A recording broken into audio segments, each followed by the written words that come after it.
Brian, welcome to Power Athlete Radio, man. People have been sending us some of your food lies, and it was an immediate follow for us. Yep. And a lot of similar details jumped off the page from the message you're providing, and we just had to get you on, man, and sit you down for excellent conversation. Let's do it. Yeah, I'm trying to spread some truth in this crazy world we're living in. Yeah, but I don't know if people want to know this stuff. It's easier just to live in the facade, and figure out what mainstream media is just pumping into them. I mean, it does seem like that some people just want to be plugged into the matrix, and a lot of people don't want to wake up to reality. And yeah, the truth hurts sometimes. So give us some background. How'd you get into this fight? I mean, we were going through your background and your CV a little bit. I mean, UCLA and Sapien, and just kind of give us a little bit of the story and the background and how you got into this. Absolutely, yeah. I mean, I'm a mechanical engineer by training, which I think helps sometimes. A lot of my doctor friends kind of admit that they were a bit brainwashed into this way of thinking about food and medicine and health, and that I know a lot of other engineers that come at it from a different angle, and we kind of just look at first principles and look at the systems approach and kind of see a different way of looking at things, right? That we're not bought into a certain nutrition paradigm. So that was kind of my base. I got into health 7 years ago. I lost both my parents to chronic disease. And so I was around 30, and it's kind of crazy that this is kind of a normal thing these days, that, people are just dying. We're normalizing obesity, chronic disease, taking multiple medications once you're middle age. And I just kind of woke up to the fact that this is not right. They did not have to die from these diseases. These were caused by their diet and lifestyle. And I was, also 30. I couldn't eat whatever I wanted anymore. So I had to think about what I was eating. And I've been on this journey since then. Started making this film, Food Lies, 4 years ago, and have done nothing but interview people, research, everything into health and fitness and food and nutrition since then. So what the standard paradigm, I mean, obviously, if we go back in time, we can probably pick a few points where all of a sudden we went off track in this country.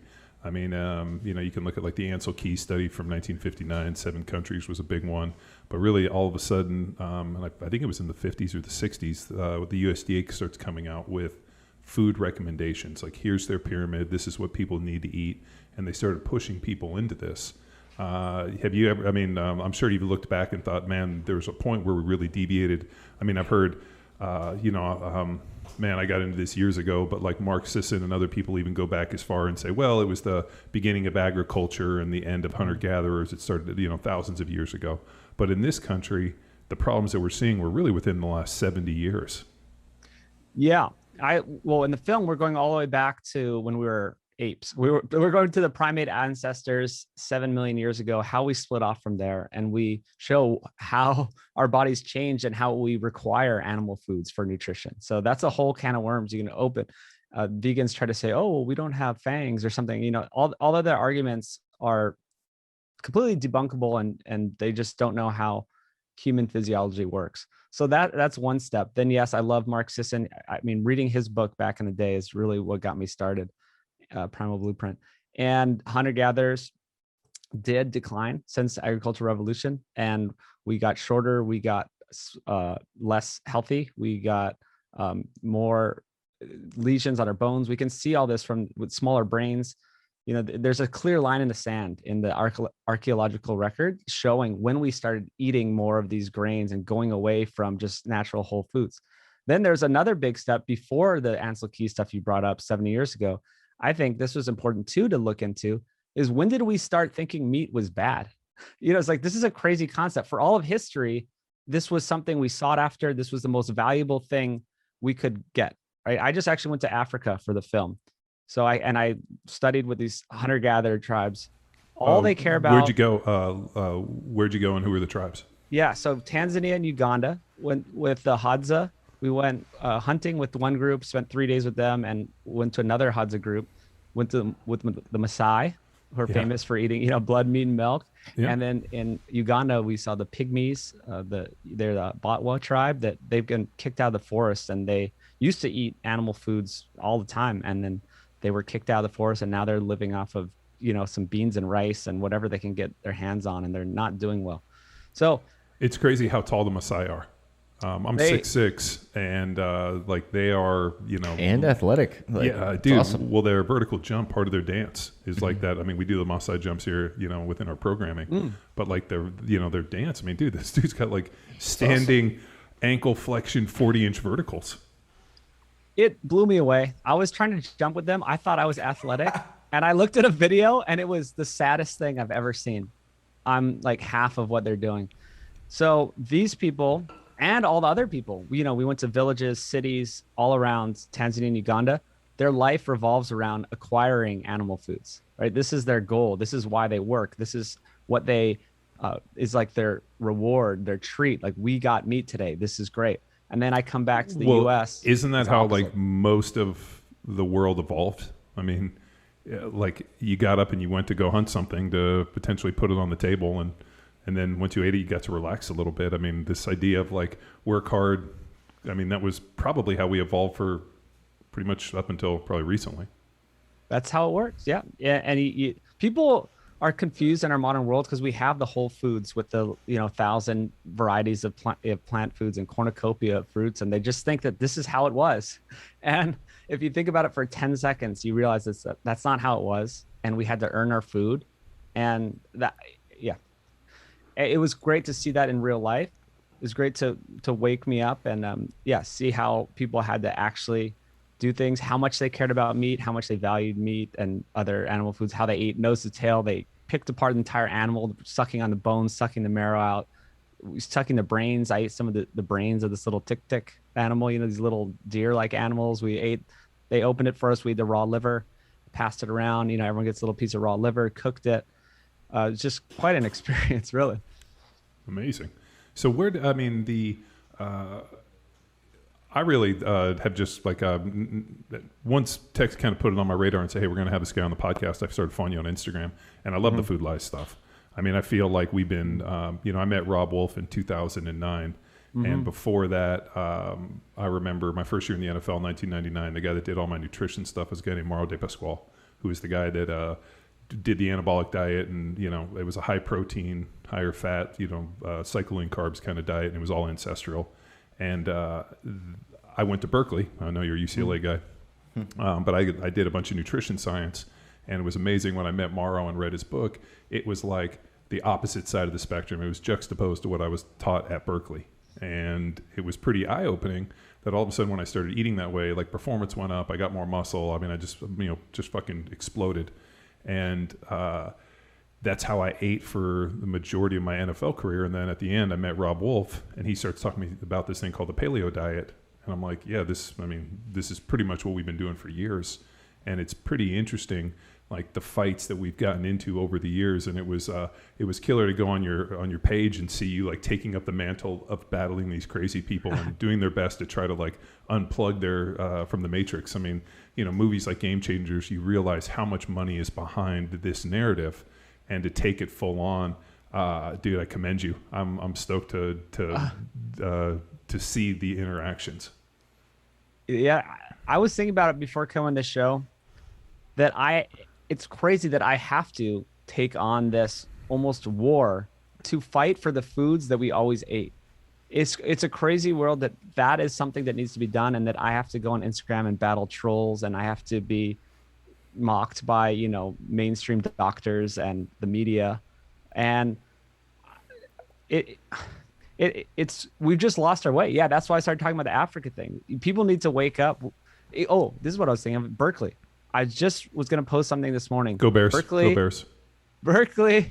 Well, I love Berkeley. I visited. It's a fun place, but they have a little bit of a weird stance on their politics and their health and all that type of stuff. And you don't say.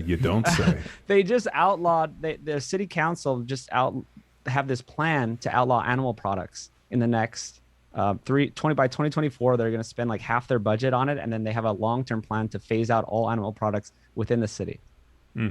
Like that's where we're at. And I was trying to think of an analogy of what this is like. And I guess there is some concerns about how animals are raised, and I get it. Factory farming, and especially with chicken and poultry or chicken and pork, it's a bigger problem. all cows spend 2/3 of their life on grass, no matter what. And then yes, they go to a feedlot, most of them. But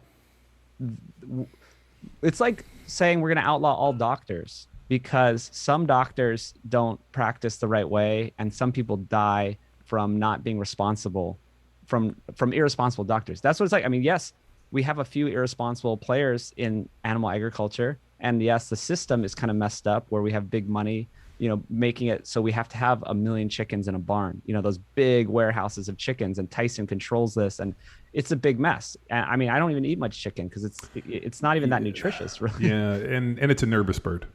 Jim Harbaugh made a great point where he's like, don't eat chicken. It's a nervous bird. Eat steaks.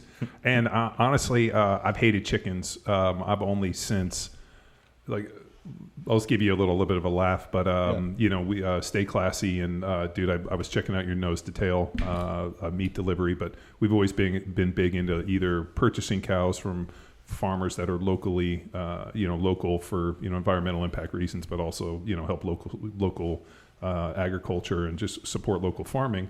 So it would either that or then just find reputable companies for meat boxes. So my kids have been raised on either things that I've hunted and killed, or these bitchin' cows that we've gone out and been able to see them from cradle to grave, and hang them for 40 days and all this dope meat, all this super high-end stuff. So my kids have eaten this for their entire lives, and they are like, steak again, can't we have chicken? And I look at them and I'm like, So now we have to work chicken and turkey into our rotation. So we'll do chicken, turkey for proteins, and then one day in a week they get ribs, and then other than that it's steaks. But they're so excited for chicken night, and I'm like, you guys must have got switched. Who are you? I was like, a turkey, a big butted bird that makes a big mess, I'm okay with those, but chickens are the worst. Other than if they're our neighbors have chickens. Mm-hmm. They are absolute savages. They kill everything. They kill snakes. They're pretty good in terms of getting rid of bugs. They're valuable within the ecosystem. Yeah, my I just neighbors don't want to eat them. My neighbors, they have a coop, and then when they set them free to kill all the bugs, they just hop our little 3-4 foot fence and just chill in my backyard, and I'm not a care in the world. I'm like, I got better bugs. Eat them up. Yeah, so my neighbor's got a bunch of chickens, but the hilarious part is here in Texas, if you got chickens, you have massive rattlesnakes. So it's killer because all the rattlesnakes stay at my neighbors, and they never come down to us because we don't have chickens. I didn't know that. I'll be on the lookout now. Oh, dude, my neighbor sent me a picture of a 12-foot rattlesnake in his chicken coop. 12 feet. Mm. He had to call the neighbor kid, because he's old, to come over, and the kid killed it with a shovel and sent me a picture. I'll pull it up. Show notes, everyone. So, dude, where are you based out of? I'm in Austin now. Are you? What? We're in Austin. Yeah. Really? Oh, what part of town then, Brian? I'm just east of downtown. Oh, okay. Yeah, we're out west off 71 Hamilton Pool area. Yeah, and then Dripping Springs. Oh shit, dude! I can't believe we didn't know that. Awesome. We could have done this in person, and then we could have gone out and barbecued and gone and fucking meated ourselves to death. We'll have to do that next time. Next time, yeah. Well, when the film comes out, we'll do that. When the film comes out. Yeah, no, we'd love to have you. Or well, I don't want to make future plans, but yeah, no, we'll do something here. And man, there's some. Yeah, I'm stoked to see it. So is there an ETA on when the film's coming in? I know you're still filming it. Well, the filming is complete. I'm up on our Indiegogo for the film. So that's what I also want to highlight is people have an opportunity to still get involved. Am I correct? Yes, thank you for that. Yeah, we're still on Indiegogo. We're doing it all self-funded. So we've not taken on, any sponsors or anything like that. And we're just doing it all for free. Really, I've been working on it for 4 years for free. We work on it every day. Yeah, I mean, I have these meetings. I have a great friend that's a great director that's also really knowledgeable about this stuff. And we are done filming, except we are tacking on some things. We're going to some regenerative ranches. So we're going up to Tulsa tomorrow morning, actually. I'm waking up at 5-something a.m. and getting up to Tulsa. And then we're going to West Texas and filming there. Actually, at my new Nose to Tail ranch. Out there, I have a whole thing going out there with Nose to Tail, and yeah, we are trying to finish it by the end of the year. It's such a process. I don't know. We're rewriting it. We're trying to make this so good. We're trying to go big, get on Netflix. We have a distribution company ready to go on Netflix, go worldwide. We're custom graphics, custom soundtrack. We're trying to mess with the game changers, right? We're trying to. We got to get to that level, like James Cameron with all his pea protein money, pushing all his vegan nonsense. He's got millions and millions of dollars. It took them 5 years to make it, but we're trying to billions of dollars, our own version of that. But the real. Well, version. Are you going to have any like? I assume you're not going to have any head scratching science like the one where the guy like pulls the blood out and spins it down. He's like, well, this is clear and this isn't. And they're like, oh, well, now you can't get a hard on. Like we dismantled that fucking movie on this podcast. I actually went and watched it twice, which I want those hours back in my life. But I couldn't believe the amount of preposterous claims and the way that they were able to skin that information to try to create this narrative. It's unbelievable. We made a film. I took a break from Food Lies and spent 3 weeks, and we made a film that was the same length as their film. Film in quotes. I put it up on YouTube. So look it up, Game Changers Debunked. Game Changers Debunked, Food Lies. Put that in the search. We made 2 versions, one with some comedy skits. We got Sean Baker wanted to do some comedy skits with us and like make fun of their stupid experiments like you're talking about. Yeah, and, unbelievable. So yeah, we made that film debunking it all. Especially that experiment, we had 4 people actually. One of them, Dr. Finn Fabulous. She's a great, strong doctor. You should, do you know her at all? She's amazing. Mm-hmm. She was on the Titan Games. She's like a beastly, powerful doctor.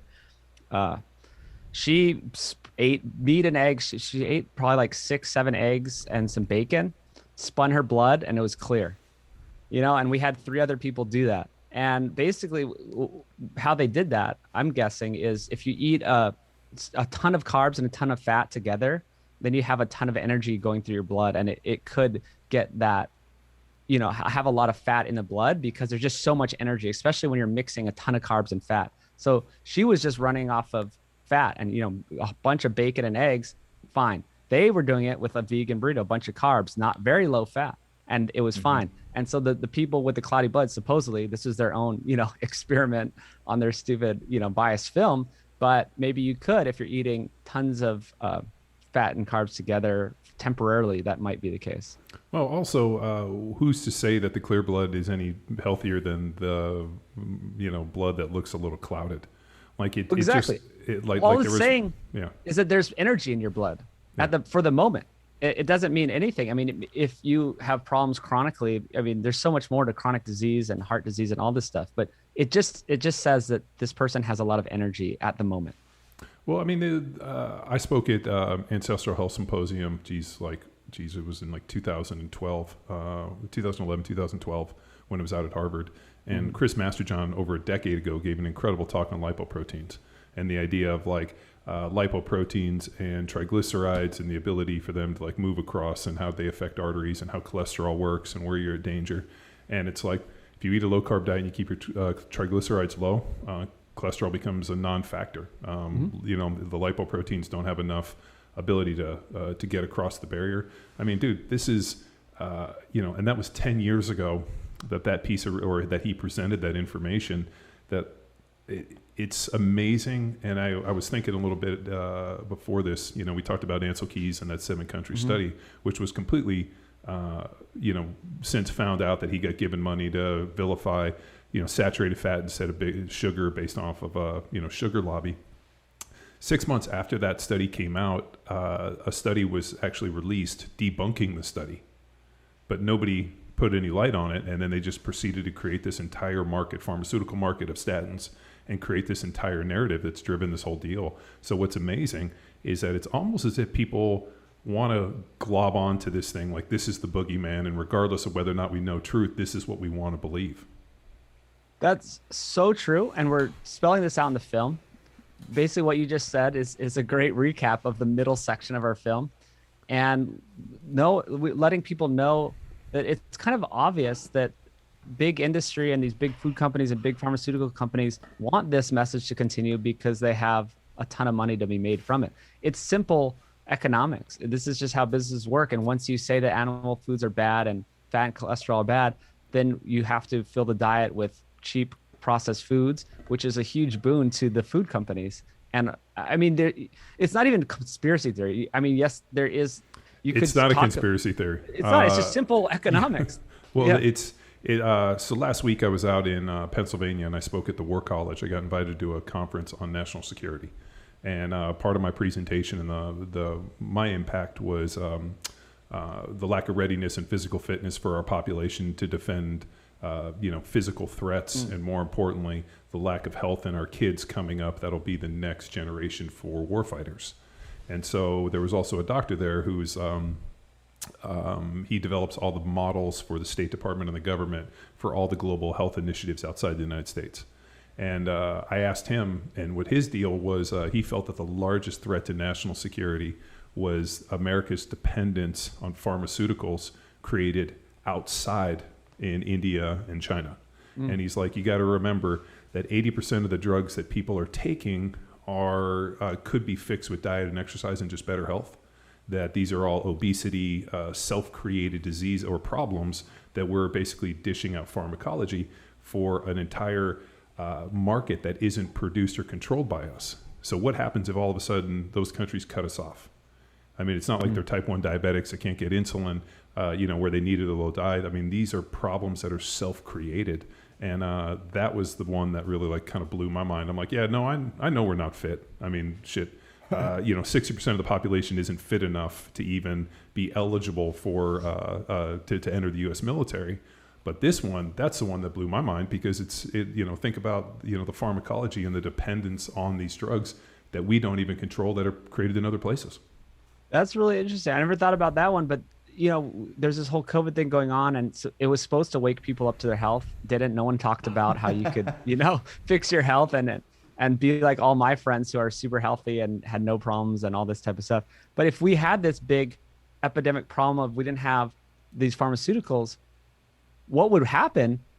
It would be millions of people would have to take their health into their own hands, eat right, exercise, do all these things, and it could be fixed theoretically, right? I mean, what if there was a campaign with trillions of dollars like the COVID stuff, and it was all put towards letting people know that they didn't need these drugs from all these other countries or drugs in general, and that they could just live well naturally. Well, the other one, I fucking hate Facebook. It's like such a cesspool. The only reason I have a Facebook is because of Facebook Marketplace, and I'm trying to sell some gym equipment. So that's why I still got it. And I like buying gym equipment. The interesting thing, and I've been delving back into Facebook, the amount of people that are vaccine shaming people. And this idea of you got the president of the United States calling people that aren't vaccinated dummies, and you have all it's just pretty amazing. And yet, if you were to say to somebody, hey, you're overweight, you're causing all these problems, you're putting yourself at greater risk, you can't shame them. There's no fat shaming.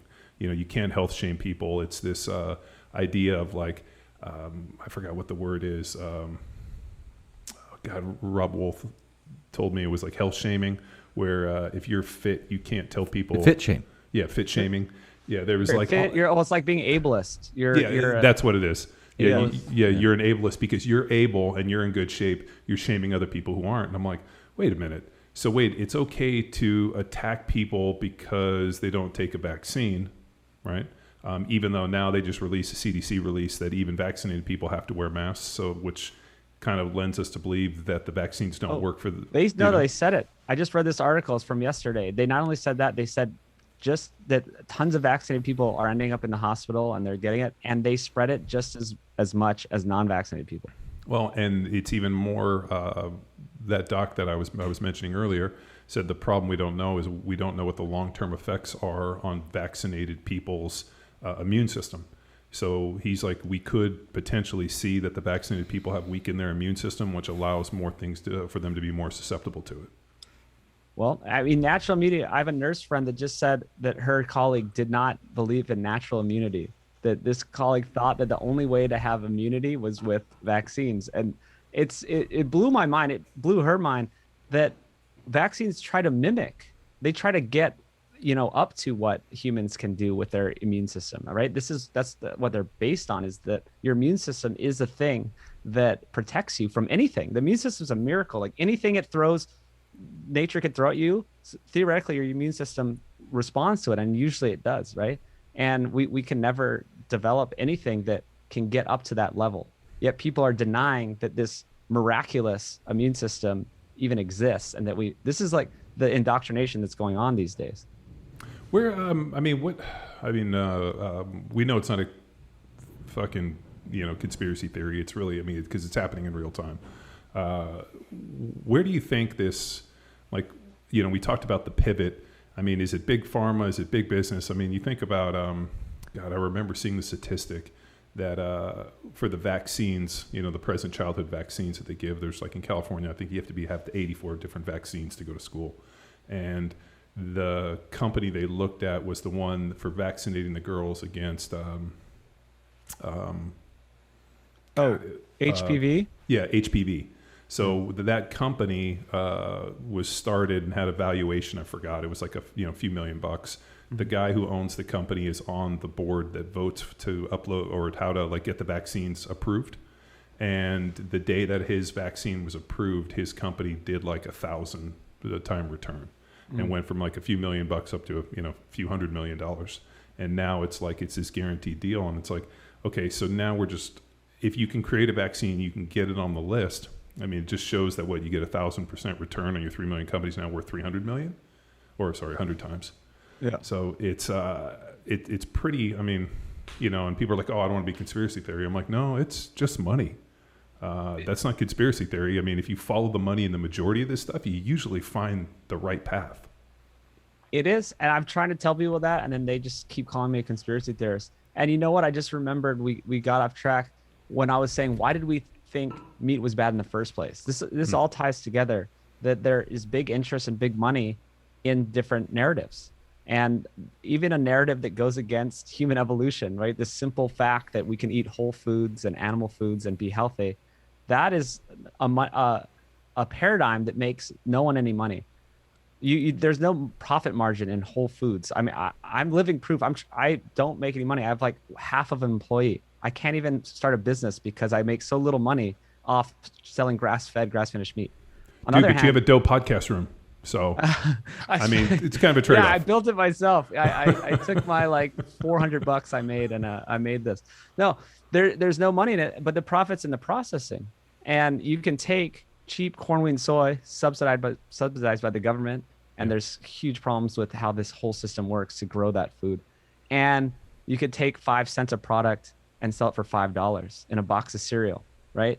And so then they have all this money to do marketing, lobbying, anything, funding the studies, right? So why do we think we have this system? It's because there's so much money in this system, and there's so much money in processing foods. It's pea protein.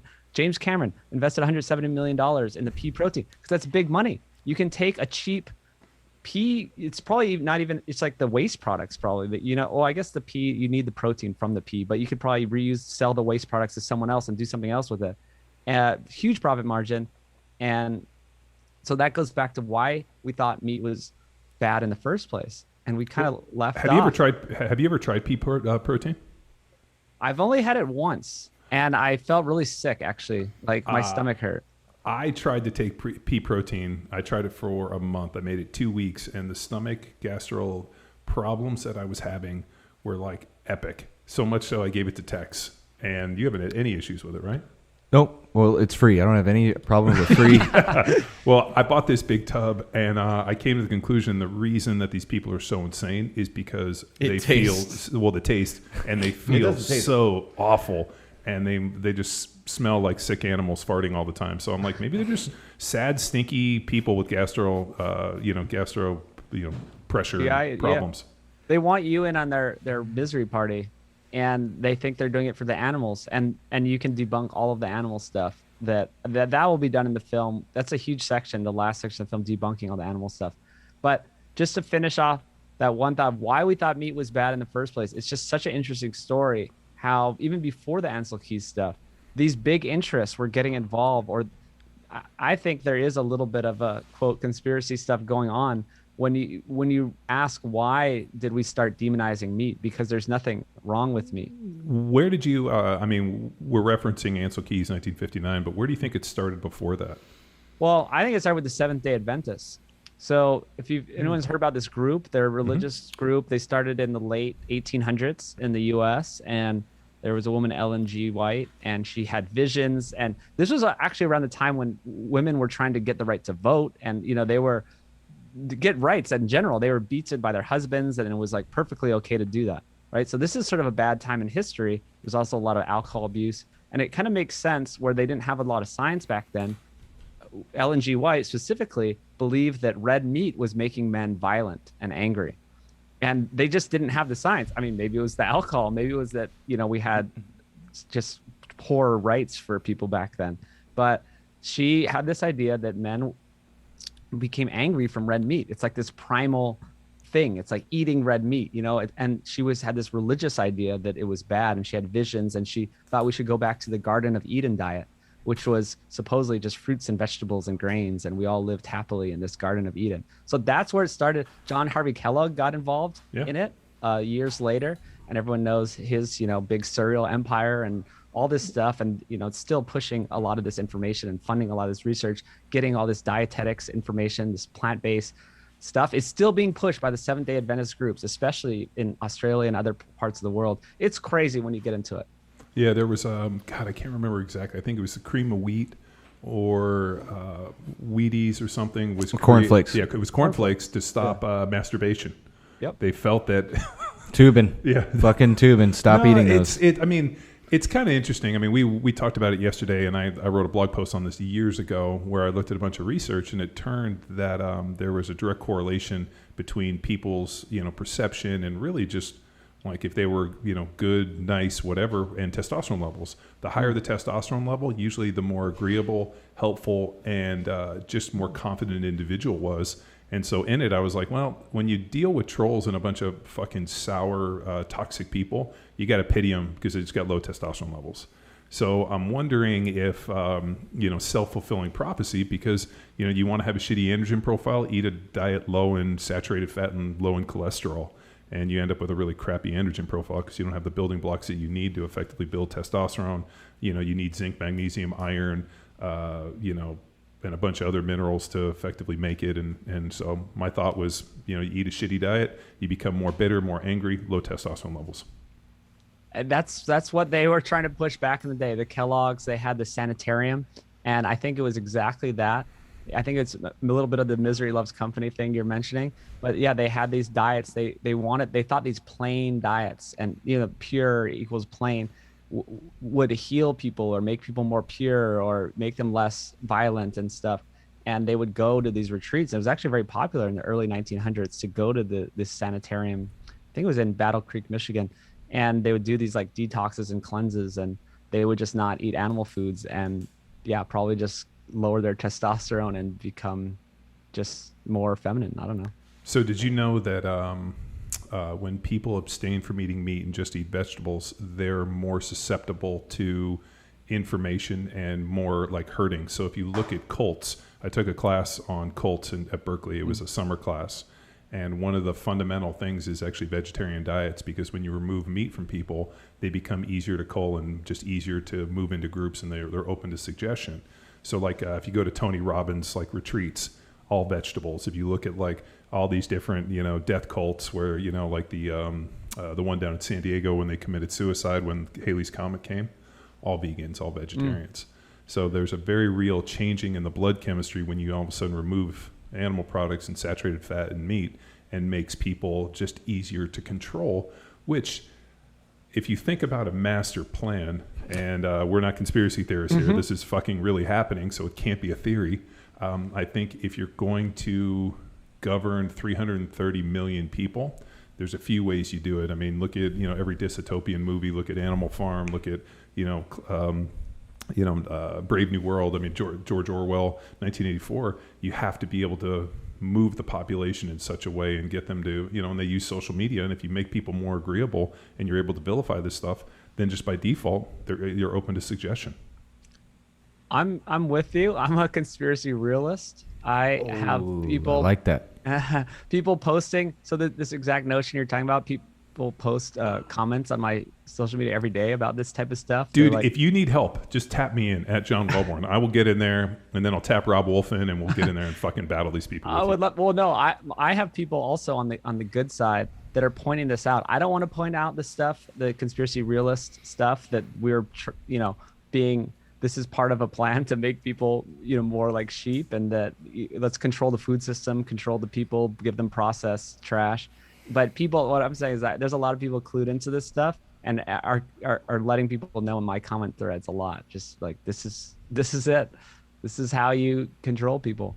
I posted a pretty interesting piece. This was probably like a year or two ago. And I can't remember the book I read, but this guy went through and he's like, I'm agnostic. I'm not a fan. Like, I'm not a supporter of any diet. But if we're just going to look at the research, if the vegan approach or the vegetarian approach is about reducing, death, and more importantly, like the least cruel disease or diet, because a lot of people, once you basically debunk the fact that it's not healthy, then the next pivot is it's more ethical. So if you notice, like the vegetarians and the vegans always have this multiple thing. They want to hit you with science. When you disprove the science, then they go to ethics, and this is more moral. I'm going to take this moral high ground, which is hard to dismantle. Yeah, shift the goalposts. Yes. And they do this pivot over and over again. The problem is when, and this is the thing that I posted, the guy went through and he's like, well, let's analyze the diet that's least impactful and the least violent death for animals. And he's like, it would be a diet of pasture-raised meat. And he went through this whole thing. I mean, just the amount of death. And it was cool because one of the guys that follows us, Cowboy. Block one coach.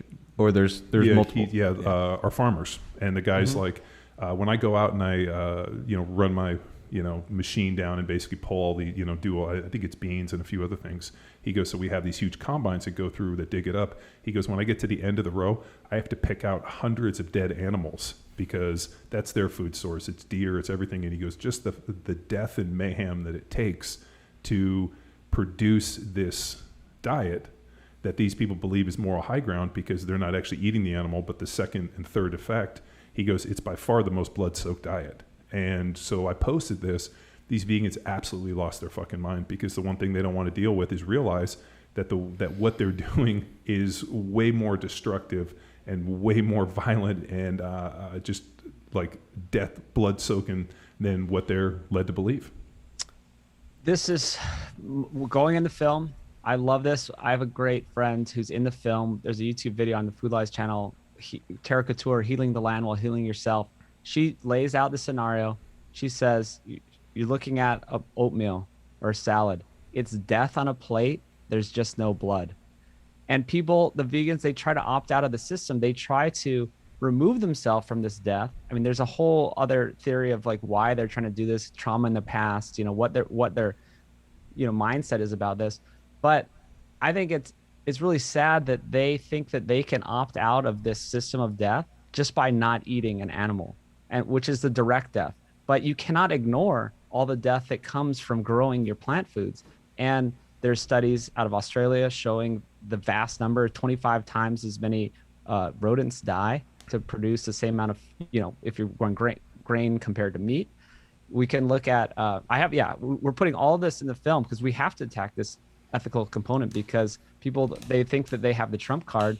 They're like, well, I don't like to kill animals. And we're kind of like, well, you're killing more animals. Sorry. And there's deaths from actually being ground up in combines, like you said. There's ecosystems death just to create monocrop agriculture. We have to get rid of there's pesticides, runoff.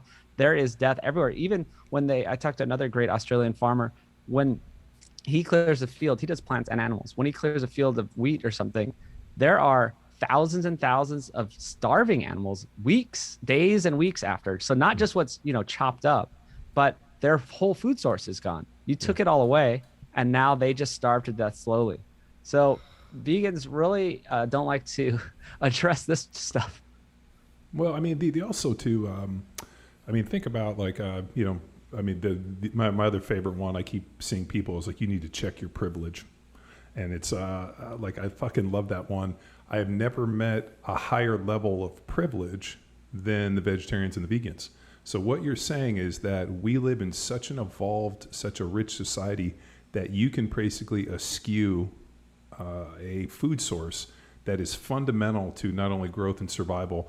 I mean, we didn't evolve to eat meat. We evolved because we ate meat.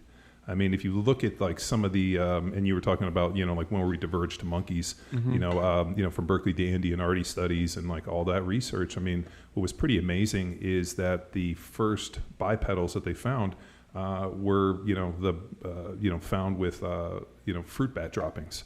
So, I mean, we always thought that they were on the plains for the most part. They were also in forests. So why did they stand up? I mean, the thought was always like stand up to see danger. It was, so I mean, there's some really interesting stuff, but like, and then people are like, oh, well, they were down at the seashore. So then they were with DHA and they were eating things out of the sea. I mean, all these are confounding, but for the most part, like we didn't evolve to eat meat. We evolved because we ate meat. They started eating meat. The stomach shrunk, the brain grew. And for the most part, here we are millions of years later, arguing and belaboring points that like don't need to be argued and belabored because that is within our evolutionary science. And I think if you don't use, at least a little evolutionary biology on this stuff, you just sound like a fucking crazy person. You're obviously familiar with Dr. Michael Rose's work. I mean, yeah, he had him on your podcast, dude. It's amazing. We're actually going to interview him soon. We keep tacking on things, but we need one little piece of information from him. And he's an aging expert. Did some great studies for decades. He also is 65 and looks like he's 40. Dude, the first time I heard him talk, I was like, how old is this dude? And I looked and was like, there's no way. The other one, which kind of blows my mind, he's one of the smartest dudes on the planet. When they look at evolutionary biology, there's like pre and post Michael Rose. I mean, I remember Rob Wolf made a point where he's like, that dude's the smartest dude in every room. And I've heard some guys like Matt Lalonde and some other really smart people say the same thing, Chris Masterjohn, that Michael Rose. And, his anti-aging stuff with like the fruit flies is so amazing. The idea that all of a sudden health goes to a certain point and then at some point they have to return to their ancestral diet to continue their lives. I mean, makes so much sense. I almost wonder if this stuff makes too much sense to people that are just hoping to live in a like alternate reality. I don't know, but when I learned his stuff, my takeaway from him, it made so much sense to me because I brought up at the beginning where people think when you're 30, your metabolism slows down. What I took away from his work, and he talks a lot about, is it's almost the opposite. It's when you turn 30, you are less able to eat the modern diet, and you have to rely more on your ancestral diet. That's what it is. It's kind of the opposite paradigm of what we think, and that's why people go downhill. That's your metabolism doesn't slow down. There's like fit 80-year-olds that it's not like they have a slow metabolism. It's they're probably eating their appropriate diet, and that you just have to rely more on appropriate diet. And this is another thing that I think is what's going on with ApoE4 and Alzheimer's, is these people who are getting more Alzheimer's with the ApoE4 gene, it's not the Alzheimer's gene. What it is these people are less attuned to the modern diet because it's the most ancient allele, it's the most ancient genotype. And so they have to eat more ancestral foods, but in the modern society, no one does. So these people are more susceptible to the modern diet, right? So the refined grains and sugars and seed oils and all this stuff. So that's why they're getting more Alzheimer's, because they're just less adapted to this absurd processed diet. Yeah, I know Alzheimer's, some people referring it almost as diabetes type 3. No. Yeah, it was diabetes. Yeah. It's in the literature now that they're calling it type 3 diabetes. Yeah, many scientists talk about it's insulin resistance of the brain, basically. Yeah, the interesting thing, and they made there was a study, and I'm pulling this out, but they observed that the majority of people that were getting Alzheimer's were thin. So the problem was the fat people were getting type 2 diabetes, and the people that ate that way that were still thin, it ended up becoming Alzheimer's, and that's where they were calling it type 3 diabetes. And I thought that, I don't remember if it was just observational or what, but it just seemed to be something where they're like, if your standard diet doesn't result in you developing type 2 diabetes, then something else happens a little farther down, and that's a degeneration. That's a big one too. People call it TOFI, thin on the outside, fat on the inside. So that thin people can have problems too. There's visceral fat. There's just sarcopenia, lack of muscle mass, and that it's really about the fat cells. Different people have different genetics and different fat cells. So some people their fat cells can expand and they can get fatter and still be okay, or they'll get fat and then get type 2 diabetes. Some people, they will remain thin, but they'll still have the insulin problems just because their fat cells cannot multiply or get fatter. And then they end up, with the type 3 diabetes or other problems. It's like, why do people in Asia have more strokes? People are like, oh, they're thin, they're Japanese or Indian people are relatively thin, but they're still dying of tons of other things. And so that explains it. Let's get into, you have the Sapien Diet. Let's get into the Sapien Diet. I mean, obviously it's following an ancestral model, but for the listeners and the people, I'm kind of interested to dig in on that piece, and more importantly, food recommendations and how you skin it and how you attack it. Yeah. So I started just from first principles, like that kind of engineering approach. So it's a framework, really. I think many good diets can exist, and I'm just calling those the Sapien diets or Sapien framework. Paleo can fit, carnivore, keto, versions of those three can fit, and even pescatarian, right? If you have a lot of fish, or you're vegetarian and get enough eggs and chicken or whatever you're okay with eating, you can do okay. But really, to me, it's taking the best of all worlds, right? And not being dogmatic about one thing. It's just, let's just look at what the science says, what the clinical evidence says, what evolution says, and that's what humans should eat. It's so simple. What should humans eat? And I think that's animal-based. It's whole foods. It's maybe not eating all the time, so often, and just avoiding the processed foods. So that's like the general view of it. And it's just kind of the opposite of this idea of the plant-based diets. It's actually, when you look at bioavailability of nutrients, animal foods is where you should be. So I get most of my calories from animal foods. And then I have plant foods, the least toxic plant foods. So, I don't know if people know about anti-nutrients or if you've covered it on your show, but there's a lot of things in plants that block nutrient absorption. Plants don't want to be eaten. They put out chemicals, oxalates, phytates, lectins, gluten. All these things are kind of their defense systems, and they do bind with nutrients, and you cannot absorb them. So plant foods are fine if you can tolerate them, but they're more of a side dish. I found they're more of a fallback food. If you look through literature, or just even going through Africa, and seeing what they ate, it's like, yeah, we ate these tubers, or we picked some leaves because we couldn't find the meat. And yeah. It's not bad. We're omnivores. I mean, we have a digestive system that can handle plant foods, but it's actually more developed and optimized for animal foods. So yeah, that's kind of a high level view. If you're looking more practical, I have found, I work with people at Sapien. We have Dr. Gary in Los Angeles, and we just work with patients. We reverse type 2 diabetes, do all this type of stuff, work with people online. And what always seems to work is just double your protein, right? It's cut out sugar, refined grains, and seed oils, and eat twice a day. Not saying that everyone has to do it, but if you kind of do that, you're embracing fat, you're eating a lot of animal protein, you have some side dishes of avocado, mushrooms, onions, I don't know, like just simple fermented foods, and you eat twice a day. If you want to lose weight, if you want to gain weight, then eat more times if you want, or gain muscle, and it just seems to work. And there's a lot of science on why that works. But why? I mean, like a little bit of moderate fasting. I mean, twice a day. You're giving yourself a smaller calorie window to consume, so it's kind of backing into a little bit of caloric restriction. That part too. Yeah, people tend to eat less and they eat in a smaller eating window. And you can have some of those benefits of fasting. People talk about autophagy and just giving your gut a break. Cellular cleanup is autophagy.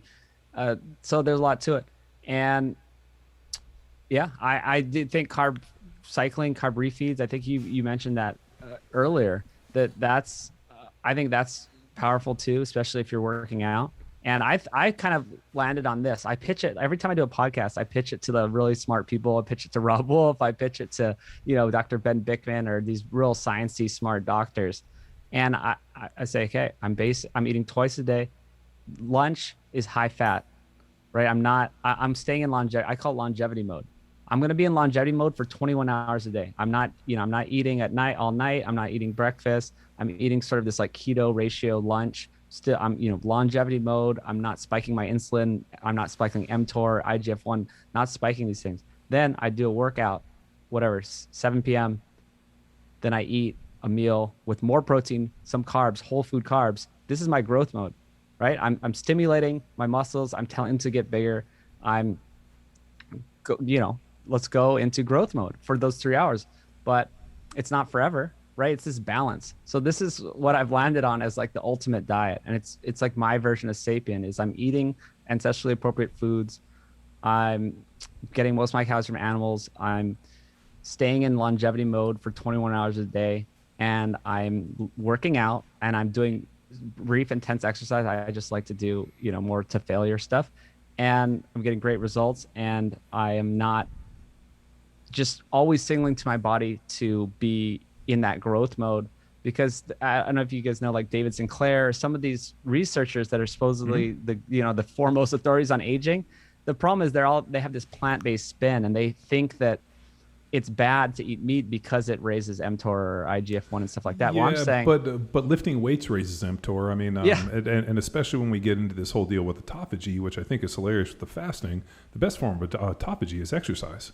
So I always think, like, if you're trying to get autophagy from starving yourself, go bust your ass in the gym. So, I mean, at the end of the day, like the health benefits associated with lifting weights, I mean, you were talking about, training to failure. You can't put on muscle without mechanical failure. I mean, this is how it works. I mean, it's either some form of progressive overload where you're loading it up so heavy that you can only do a few, or you're taking a weight out. I mean, it's like the science is pretty conclusive. Like, if you want to put on muscle, you have to understand something about mechanical failure and training to failure. Now, you don't have to do it every fucking set, but you got to do it at some point. Yeah, I mean, so it makes sense. I mean, when I looked at this was probably 10 years ago, when I looked at all the research on fasting, the one thing was pretty clear. Fasting's not magic, even though people love to create magic around diets and fasting and all these things, and it raises growth hormone, it does all that.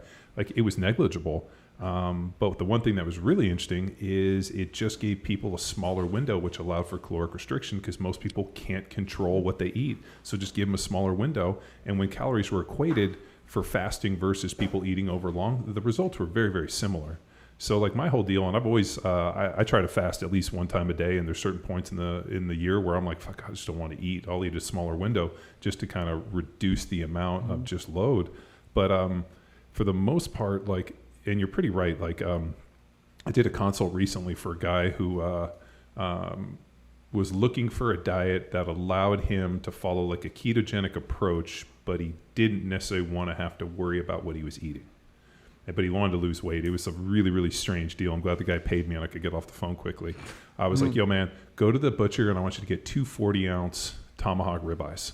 And I want you to cook them twice a day. And I want you to eat the entire thing. And if you have any room left in your stomach, you can eat whatever, we'll backfill with whatever. Just make sure you eat those. We'll pretty much back into your protein satiating. You'll be so full that you want to eat anything more. I guarantee just eating those 2. If you just want to be a lazy ass, you don't want to track macros, you don't want to do anything, just eat both of those and let me know how you do. Hit me back and you can book another consult. And who knows if the guy will do it, but it's like people don't want to do the prep work. They don't want to do the leg work. They don't want to look at this. So it's almost easier just to give them like a small fasting window and be like, gorge yourself, because you can only eat so much. Like, you can't eat, 2,000, or at least I can. Like, I couldn't sit down and eat a 2,000 calorie meal, multiple times a day, but I could cut that 4,000 calories into, 600 calorie meals pretty easy over the course of the, 12, 14 hours, 16 hours. And I think it's a great strategy. Yeah, most people need to lose weight, and if you shorten their window, and they'll do that. And yeah, protein is the magic. Protein's magic, really. Just tell anyone to do that. I mean, I know a woman who lost half her body weight. She was 280. 11 months, she went down to 140. Looks like a different person just by doing kind of what you said. She just would crush meat a couple times a day. Yeah, I did a talk. What was the one we did? Metabolic Flexibility at the NSCA. NSCA Coaches Conference. Yeah, at the Coaches Conference. I remember when I first heard about metabolic flexibility, I thought this idea of like your ability to use both fats and carbs for energy sources was like going to somehow be the road to trying to find the perfect human diet. And after years of looking at this, I finally like went and pulled all the research that I had collected, and it came down to like actually body fat. So the leaner you are, the more metabolically flexible you are. And it's pretty interesting to hear Mark Sisson, and he was on Joe Rogan and kind of butchered it not well. But it comes down to the leaner you are, regardless of diet, however you get there, it allows you to be the most metabolically flexible. Like, so the fat's oxidative. The more fat you have, the least metabolically flexible you are. So it's pretty interesting that people are like, oh, I'm doing this to create metabolic flexibility. I'm like, the only way you create metabolic flexibility is to get your body fat as low as possible and carry the highest amount of muscle, because the muscle is insulin sensitive, low body fat. You're reducing all that oxidative nature of fat, And so that was a pretty interesting one. But the one thing that's universally true is it's extremely difficult, almost near impossible, and I'm sure there's somebody out there that'll argue, to carry a high amount of lean body mass and a low amount of body fat on a low protein diet. That's the one thing no one should do. And that is interesting. I like that take on it. I like when it's diet agnostic, and you can be metabolically flexible, maybe unless you're one of these low protein, high starch, vegan type people that are only eating carbs, right? They're like whole diets carbs and they can't handle fat. But yes, being metabolically flexible, I think, is the ultimate goal, and you can get there in different ways. And a lot of people just can't even burn fat. They just don't. They're so used to just burning carbs all day that they can't burn fat. But you're right. Yeah, the muscle soaks up all the glycogen and all that. So then you can start burning fat again. So I like that. So so you're obviously doing Food Lies. I mean, you're doing your Instagram. You got the movie. You have, like you're doing the Sapien deal and then the nose to tail. Get into that a little bit, because I'm fascinated with regenerative farming, and more importantly, like just finding a way to streamline the process of getting from the farm to the consumer. So, Yeah, nosetotail.org. So that was my idea. So after a couple of years, I was like, I didn't want to take on podcast sponsors. So I was just like, I'll sponsor it myself. I teamed up with some great ranchers in Texas, and we just get meat out to people. And I think that is the solution. Like we're talking about the vegan arguments. You said, okay, once you break down the nutrition argument, then they'll move it to the ethics. Okay, then we just broke down the ethics argument. So now their last hope is the environmental argument. So that's kind of how the film ends. Love to talk about that for a second. Part of the idea of eating nose to tail and just regenerative ag in general is that this is the solution, right? People are talking about, it's really a war. It's not a war against plants versus animals. It's a war against industrial agriculture versus regenerative agriculture, right? And that's how we need to like reposition that argument. You can't just say meat is bad.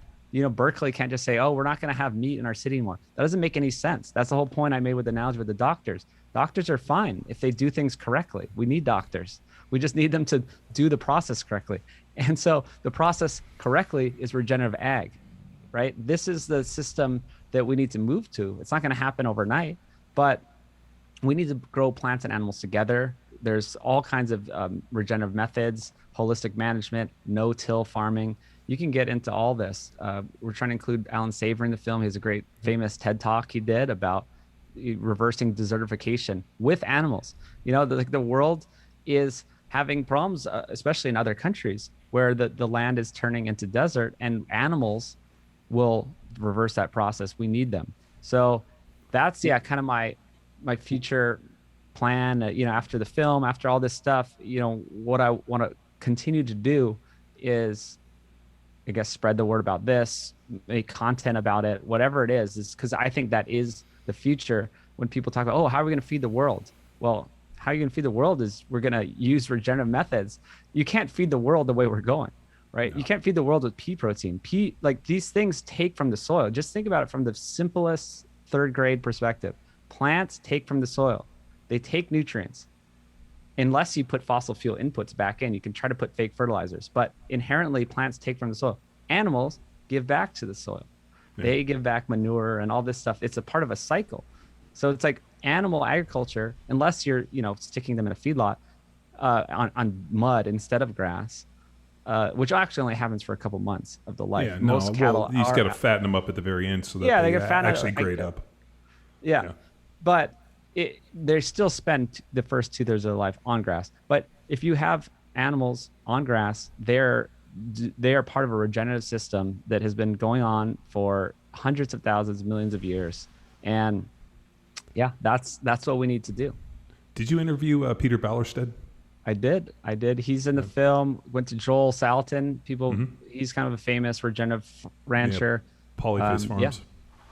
Yeah, no, we had Ballerstedt on years ago, and that was probably one of the most impactful podcasts that I had done, just for the fact that, because I had kind of always subscribed to this kind of, like grass-fed, sustainably raised, this and like kind of this, drew a line in the sand versus the stuff that you see under the cellophane at the grocery store.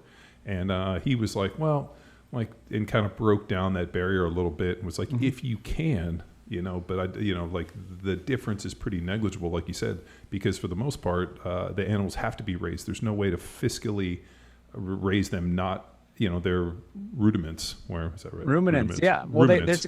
Ruminants. Yeah. They have to be able to graze. I fuck it up. I always put a D in there, don't I? Every time. Yeah. Rudimentary. It's rudimentary science. No. Rudimentary science. Ruminants. Yeah. It's a cow-calf operation. They have to, the calf has to be with the mother cow on grass, like just how it works. And then from the cow-calf operation, some can stay on grass, and then most just go to the feedlot to be fattened up quickly. But yeah. Well, the other one too is you need to have these animals that are these grazing animals, and then like the symbiotic relationship of ground nesting birds going through and breaking up. Like we have a bunch of acreage here, and my neighbor, turns out, our horses in our pasture, horses shit everywhere. And then when they do, there's like thousands of birds descend upon the pastures. And basically what they do is they rip up all the poop and they go through and they pick out all the worms and the bugs. And it's pretty amazing just to see, and just like the health of our pastures. And then I drag a harrow and I'll break it all up. And then we hit it with water and seed. And dude, all of a sudden we have this like veritable forest that takes me 5 hours to mow. But it's pretty interesting to see like the health of the land has dramatically increased once we started turning all the horses out. Now, I mean, horses will, kind of destroy stuff. So we kind of cycle back and forth. They'll come for like a month and then they give me 2 weeks off. And it's great. I mean, I don't have to mow as often because I eat it all. And it also helps my neighbor cut her hay bills by a third over the course of a year. So it kind of works in that symbiotic relationship. But that's what nature's all about. Yeah, no, it makes total sense. Is it like like, I think what's hard is we're already bought in on this. I've been bought in on this my entire life. So it's hard for me to see. Like I always think I was a rhetoric major at Berkeley, and a big part of that was argument. And when you're dealing with people and especially formulating arguments, it's really beneficial to put yourself in the shoes of the other, to have a little empathy, and like put yourself in the position of the other person arguing, so that if you understand their position, then it allows you to make a more effective argument. So it's something I've always prided myself on, is being able to like, all right, I can see where this person's standing on this shore. I'm going to put myself in their position, look over here, and then I'm going to figure out how to fucking destroy them. The problem that I run into with this is it's a bridge too far. Like I can't even see their shore. I can't even understand their argument. Like, especially when you start talking about health, it's not.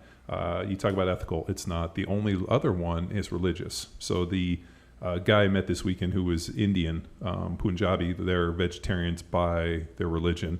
And when I asked him about it, he's like, I'm a vegetarian, but that's how I was raised. This is part of our religion.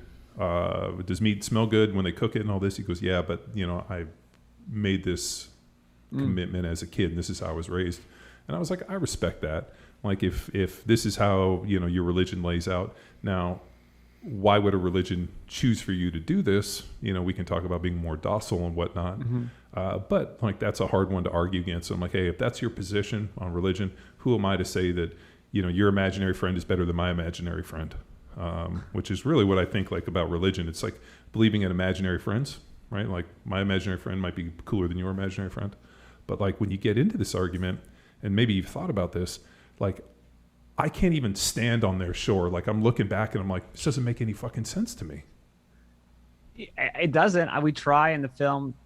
It's a good technique, like you said, to get into their shoes. And, I think there's trauma in the past of people, like other than the religious part, which is its own thing. The only other people I see that are really into this anti-meat agenda, like vegan stuff, they seem to be sort of broken. And they are trying to protect the animals as like something that they can do. Like this is our one way to have control in the world, is to protect other people because they can't, maybe they didn't have protection themselves. So yeah, you can't argue with them. And I don't really have a way to get into their heads on that. But that's the one thing that I found that kind of makes sense to me. And then maybe you can start getting in their head on, okay, so they're just so into this notion that they're not going to change their mind. And a lot of them will even admit, they're like, I know it's not as healthy. I know that meat is actually nutritious. I know that animals have to die, but I still believe in this. And then I'm just like, okay, well, we're done here, I guess. Do your thing. Well, the other one, they've never found a hunter-gatherer tribe that was vegetarian. I mean, they've always been omnivores, opportunistic. I mean, you talked about the Maasai live on a diet of meat and a mixture of this kind of porridge made of blood and milk. And those dudes are not only in phenomenal shape, super healthy hunters, and they had a deal where as those guys kind of transition out, like I think they go from being hunters to, when they're old, they're not alone, they basically kick them out of like the hunting groups, and those guys go eat a more traditional, I guess you could say like more like not that diet. And like all of a sudden they have many of the problems that we're encountering. Yeah. So like that's a pretty fascinating one. When these guys are young, they eat this diet, they hunt, they're super fit, and then all of a sudden they like retire them to some hut and let them eat a bunch of grains, and then it fucking their expiration date happens really quickly. That's what I see. That's what I saw in Africa, that the people, they're not living as long, and the older people that remain, some people do remain on the traditional diets, and they are still doing well, and they are noticing that the younger people, they do rely on a lot of grains out there, and this new corn, grains are coming in, cornmeal, and they're getting the seed oils too. I don't know how far down the seed oil rabbit hole you've gone down to, but it seems like an even bigger problem. And I can recommend some great guests on seed oils. Actually, I'm going to the Ancestral Health Symposium in 2 weeks. Nice. You mentioned, and Chris Masterjohn's there. All the cool people are there. But yeah, no, it's I'll tell you, it was super cool to get up there and speak, and I've always like I always watch it. Is it always at Harvard? No, it at rotates. UCLA this time. Yeah, cool. So the first time I went was at UCLA years ago, and then it's it kind of rotates. It was in Colorado. It's at different places. I always tend to either because I spoke, like I'm still on their mailing list, and they'll let us kind of zoom in, and so I get to watch a bunch of the stuff. But it's always super impactful. The only issue I run into, and this was the one that Lalonde talked about years ago, if something like the paleo diet and this ancestral approach is really to be taken seriously, people are going to have to like get out of the folklore and like the anthropology aspect and actually start testing it and say, hey, you know what, like this is working. I mean, what we're seeing happening in the clinics, and Rob Wolf did his great deal with the Reno, the wrist retention, where they put these guys into just a little bit of strength training, had them eat a paleo diet, and they reduced their the budget by like $30 million in health. And it was, that type of stuff where you're showing real world results. The problem is, you have dudes show up in loincloths, and it's just like, it just gets into this ridiculous. It's kind of like Paleo FX here, where it just gets into this, like, just. Can we just go and be bouncers? No, like turn them out and just be like, well, no, it's not helping. Well, no, it makes it look like a circus, and it takes away from the legitimate nature of this. And it's so easy. It kind of reminds me of the Capital City riots, where like the dude with the bull horns and like the shaman, the QAnon shaman dude. Like I'm looking at this and I'm like, who? The entire right side of the aisle has just been fucking evaporated because of this guy. And it's like anybody who's like at least in a conservative mindset just got evaporated because of this fucking moron with a bullhorn and his face painted in this, and the QAnon shaman. And I think all too often that's what happens with a lot of this stuff. It goes from like really practical, intelligent information, and then it starts getting into the mystical. And I'm like, fuck, man, like come back to the science, come back to the good information. And that's what I appreciate about what you're doing. Well, exactly. That's what I'm trying to do with Sapien. That's the whole thing. Is it's not. We're just saying dairy's off the table because we didn't eat it in the paleo period.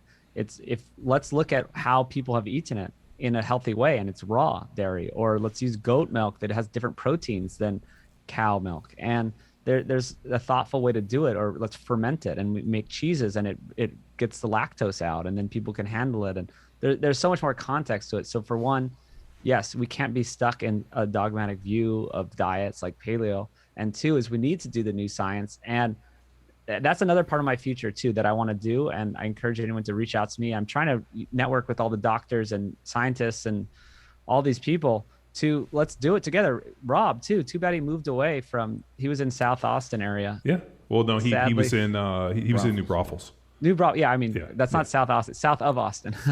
But down south. Like we need guys like him, these leaders, Mark Sisson. Like let's rally together and get some scientists too. Those two guys aren't exactly scientists. They do better science than a lot of scientists out there. For a guy that doesn't have a PhD, I feel like somebody should just a lot of places should just give Rob Wolf an honorary PhD because he's done more research. I mean, and it's funny. Rob's one of my best friends. I probably talk to him once a week, and we're on a text thread that probably gets hit 50 times a day with information. But yeah, I was bummed.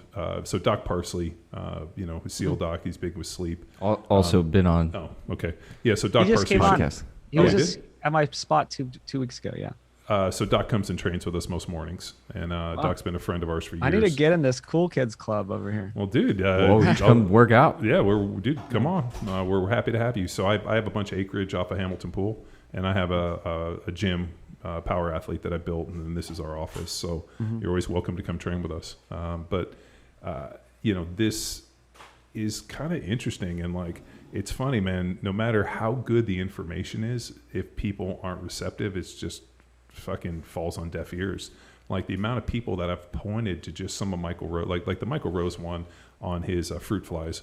When I went through and listened to all that stuff, like that absolutely blew my mind. And it was actually at the Ancestral Health Symposium. And as he's talking, the most impactful thing, and you brought it up too, is I'm like, how old is this dude? Because he was like referencing the certain things within years. I looked it up, like he said, he's 65, and the dude looks incredible. And I'm like, this was a great talk, but just how he physically looks, like I really liked his one where they were talking about aging, the brain being the biggest deciding factor in aging. That's why women tend to age slower than men, because they do things like color their hair, plastic surgery, anything they can do to feel younger creates a younger perception in your brain and doesn't age you as fast. Like don't wear old people clothes. And when I dug into that, I thought about it because my mom's a little older than 80, and she looks like she's in her 60s. People are amazed that she looks as young as she does, but she dresses young. She drives a cool car. Obviously she colors her hair. We also had Dr. Tara Swart, neurologist in England. So not only a PhD, but also a MD in neurology. She was awesome. She's Indian. Went and had her MD, and then went back and got her PhD in neurology. Yeah, she's fucking smart. So she wrote that book, The Source. Yeah. And but that idea of like our perception of ourselves, if you feel old and you look old, then your brain ages faster, and that's like a huge factor. So he talked about like that one was super impactful, and just trying to figure out like, because my dad passed away a couple of years ago, and my mom's like, I'm never gonna am I gonna be alone? What if I meet anybody? And I was like, you should be receptive to it. And then she called me back, and she's like, do you know how bad 80-year-old men look? And she's like, I'm pretty fit, and like all of her friends are pretty fit. And she's like, women exercise. She's like, these men, they look terrible at 80. Why do they look so much worse? And I pointed her to that, and she was like, oh, that makes so much sense. So. Well, what we really need to do is get all those cool guys like Doc Parsley. He's on the same page, man. That guy is tuned in. It was great meeting him and seeing how on the same page he was. But getting these people who have influence, who are role models, guys like you, Rob Wolf, all these people, get them together, somehow get some research done. Something in the next 5 years needs to happen. And yeah. Well, I feel like the market is so segmented. The one thing about the vegans and the vegetarians and that side of the aisle, they're extremely networked, and they're very, very on a very simple united stuff. Somebody asked me about the carnivore diet, and I was like, great. I mean, if that's what you want to eat, that's fine. But at the end of the day, and I think I listened. It was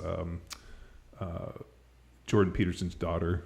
Had some incredible benefits on a carnivore diet. But when you look at her health issues and, the issues, I guess you could say the only thing that she could effectively process due to everything from like gut and just autoimmune diseases was red meat. And so I always think if like you're so metabolically broken and have so many problems that the only thing that you can digest, the only thing that works is red meat, then you know what, go for it. But a healthy individual should be able to process more things. And so I get a little nervous when people get so far outside on the rails. So, and the point I'm trying to bring up is that like there's all these different approaches, and people love to put themselves in these camps and isolate. Well, like, no, I'm a carnivore. These guys, this. And I'm like, dude, it's while everybody's segmented, it's really not about what exactly you're due. And I always go back to Peter Bowersid's deal. Like, do you eat meat? Yes or no? If it's a yes, then we can talk about nuance. If it's no, you're on the other side of the aisle, and we need to fucking unite that piece. And so a lot of this stuff, and like, we saw it within paleo and Big P and Little P and Lauren Cordain versus this. I mean, there was all these segmented, and it broke up like a religion and sex. And I just remember thinking like the infighting and the people that were trying to like draw, hey, this is my little kingdom, when we draw a deal, all it did was just eroded the fight against the bigger problem, which was sickness, illness, disease, dependent, healthcare and big pharma, and this entire agenda that's fucking driving against us. Where I'm like, why are you guys arguing here? These are the people that are the problem. That's so true. And I don't know the solution, because there are so many camps, and yes, we are not banded together. It's also just people want their brands, and this is my thing, or like I do this or I do that, and I don't know the solution. Yeah, the vegans have like a united front, and we don't. I guess not to make it about me again, but the Sapien is trying to do that. I'm trying to say, this is humans, sapiens. We are all Homo sapiens. Well, let's not talk about paleo and fight against carnivore. Let's just say red meat is a health food. Processed foods tend to make people sick.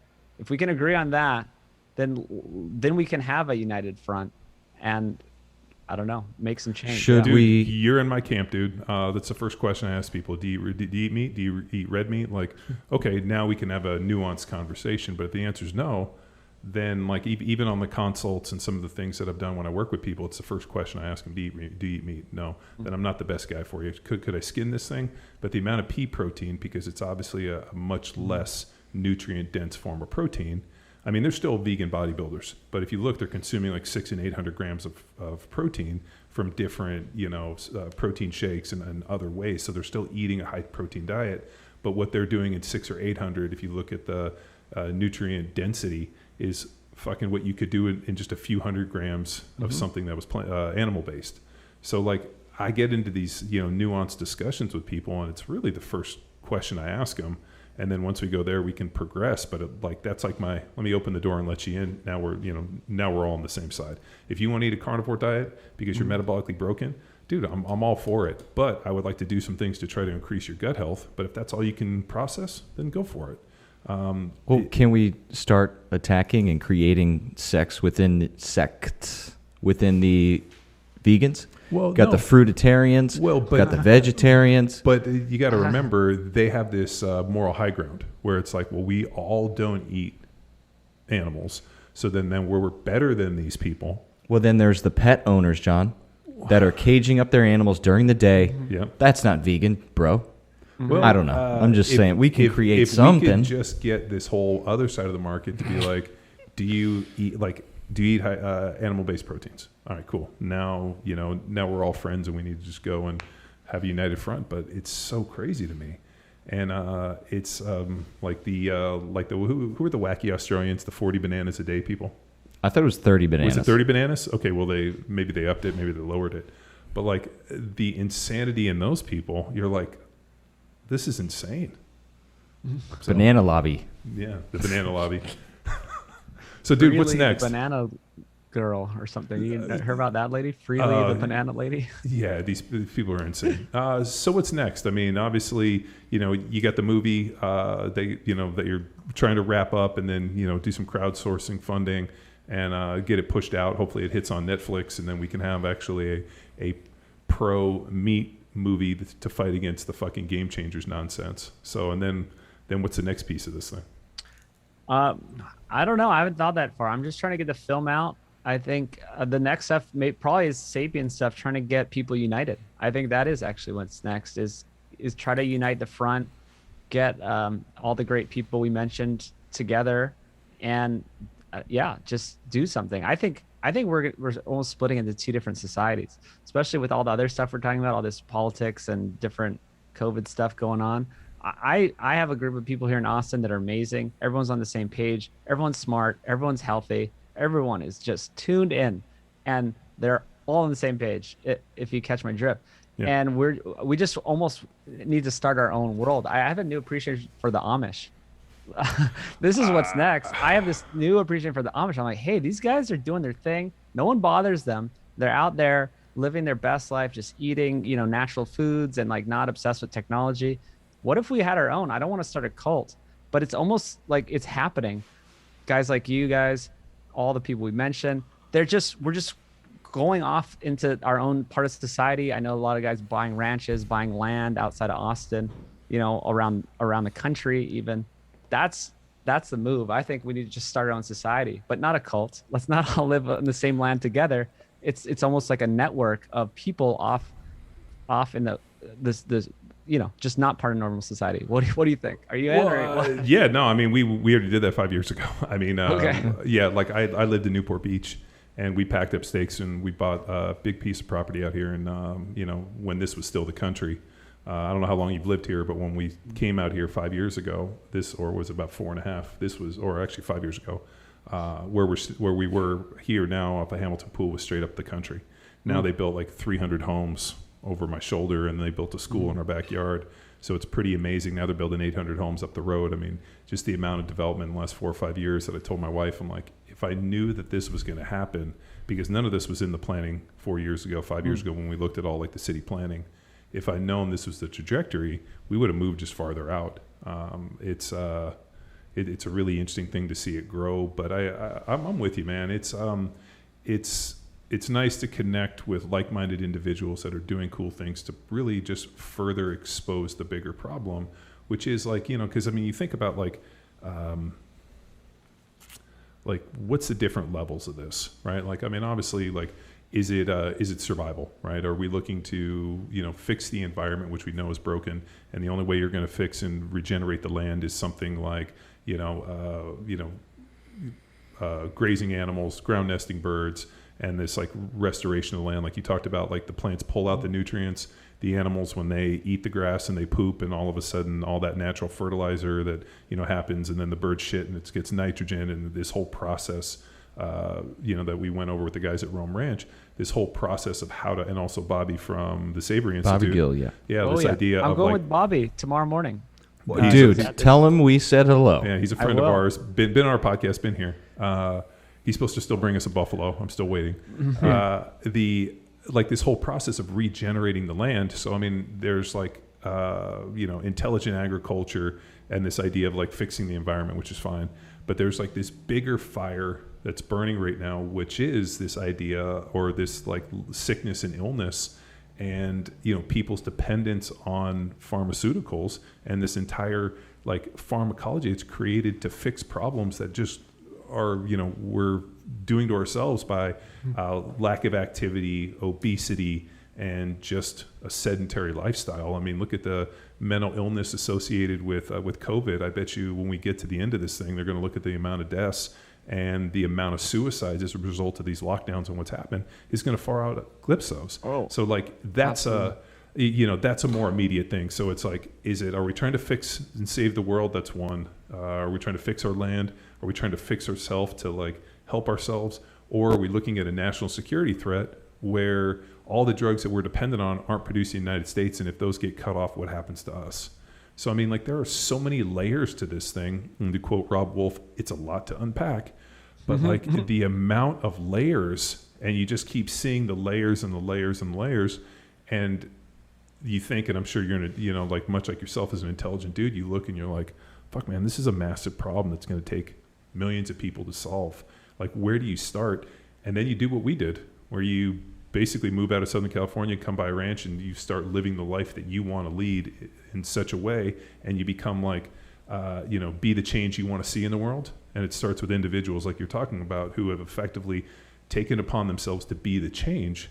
And then you just try to put out good information and hope to God that you can fucking pull more people out of the burning house, which is kind of what, we like to think on this podcast and what you're doing with Food Lies and all your work. So Is there a solution? I don't know, and I think you're onto something. Just surrounding yourself with like-minded individuals that understand that the agenda, and more importantly, the narrative that we're being pushed, is fucking scares the shit out of me because it looks like bullshit, and I can see the holes in it. I'm like, this is fucking nonsense. 100%. Yeah, that's what I would try to say. Yeah, what's the solution? Yeah, live your life the way you want it. Find your like-minded group, and then put out the information too. So I guess you hit the both sides, right? And that's exactly what I'm doing. Just put out the film. That's my only big solution, is give the public something to at least open their mind, change their mind. You know, we can't give all the information. We're pushing 2 hours. We're trying to make it an hour and 59 minutes just so people will watch it, just so Netflix will even buy it. And hopefully it'll open people's eyes and they can go from there. And maybe they'll end up, you know, I got a couple more questions, Brian. Number one, John mentioned his experience, Peter Bowstead podcast, and that takeaway. Has there been a moment, like a takeaway from one of your podcast experiences that really just that light bulb went off or it changed your trajectory or way of thinking? There actually was one. And also, I do love the Peter Bowstead message, because I am in the regenerative eggs thing, but I still say, hey, any meat is good meat. Yeah. You know, go out there and get some meat. If you can't afford all the grass-finished stuff, go to Walmart. That meat's been on pasture. You know, it's not the end of the world. They take the antibiotics out of the. You know, it's not like it's pumped up with antibiotics. They let them get out of their system for 45 days before they slaughter them. It's all good. But I did have a change in my thinking, and it was actually a woman, Denise Minger, who's actually going back to Ancestral Health Symposium and speaking. She opened my eyes to the world beyond just like kind of this low carb keto paradigm. I think it's really important that I learned this, because I'm talking about not being dogmatic, right, about the diets, and I just started out in this community where everyone is, you know, paleo FX and low carb, you know, this and low carb beta loca. What's that? Low carb beta low carb. Yeah, that's fucking ridiculous, dude. Like, it's just, you know, we don't need to be in these camps. And so watching her presentation and just learning and interviewing her, and she's in the film, she's actually a great food historian, talking about like how our food industry got this way and got messed up, is that she's like, you know, there's this one camp way over on the meat side and fat side, and one camp on the vegan side, and then there's a swampland in the middle.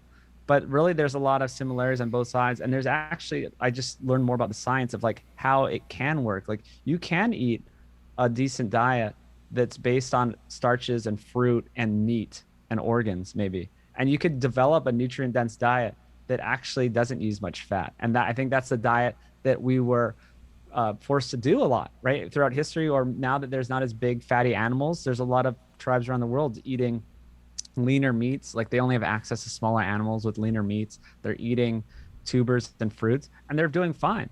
And I have no problem with that. So it's like, especially when you understand the physiology of that, it's not bad. Like, we don't all have to be low carb keto people, you know, like we just need to agree on avoiding the processed foods and eating the animal foods. So yes, that was kind of a wake up call for me, is going beyond my world that I started in. Well, I think that this whole like carbs are evil thing started like, you know, with like the insulin paradox and you know, Gary Taubes, and you know, he wrote God, what was his book? Good Calories, Bad Calories. Yeah, Good Calories, Bad Calories. And really, like, that idea, which has since been disproven, but like the idea that we're fat because, you know, we overeat carbs, when no, we're fat because we just overeat. He didn't need to put the carbs on there. And it's normally highly palatable food that they figured out that if they can basically combine carbs and fat, you can create this like veritable like amusement park in your body where, you know, serotonin goes up, and, you know, it's like crack cocaine. We were talking about it yesterday with the Doritos effect, the idea that, you know, they're spending millions of dollars to create this hyper palatable food. I mean, nobody eats one Dorito. I mean, I can't even remember the last time I had a Dorito, but I remember it was pretty damn good. And Mark Schatzker. Yeah, did you read that book? Yeah, yep. That's what we're referencing. But like, there's, you know, people, you know, companies spending millions of dollars to food scientists to develop this most highly palatable foods, and they found that there's this really interesting cross section. It's kind of like icing, right? Like icing is what, like lard and sugar. I mean, icing on a cake is like, it's literally the icing on the cake. So I mean, they figured this thing out pretty well. The only thing that makes it really difficult, and you think about like packaging of food, whatever, it's really hard for the proteins. I mean, that's why I always said, dude, if you can just eat a high protein diet, you can backfill with, whatever you like in terms of carbs and fat based off of taste, as long as we're looking at a total caloric load. And if you're, basically burning more than you're consuming and you're eating a high protein diet, you're probably not going to lose any muscle.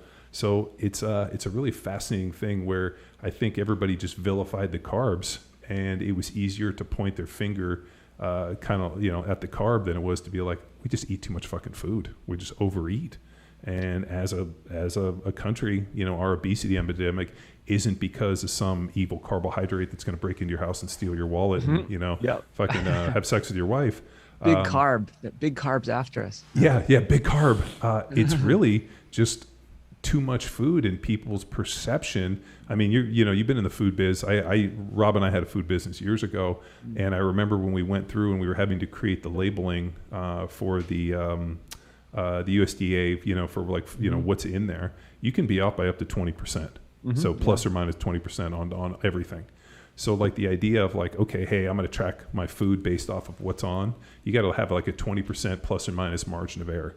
So then the only way you know this is if you consume food, you weigh yourself, you exercise, you figure out your energy expenditure, and you start doing a little bit of math. Then you start figuring out what's accurate and what's not. The only thing that's kind of non-negotiable is you look at like red meat, for example. I know exactly how much, what the total caloric load is in X amount. And so it's really come down to this deal where, and even in the protein overfeeding studies, people didn't get fat. They actually lost fat because of the thermogenic effect. So my thought is like, do you eat meat?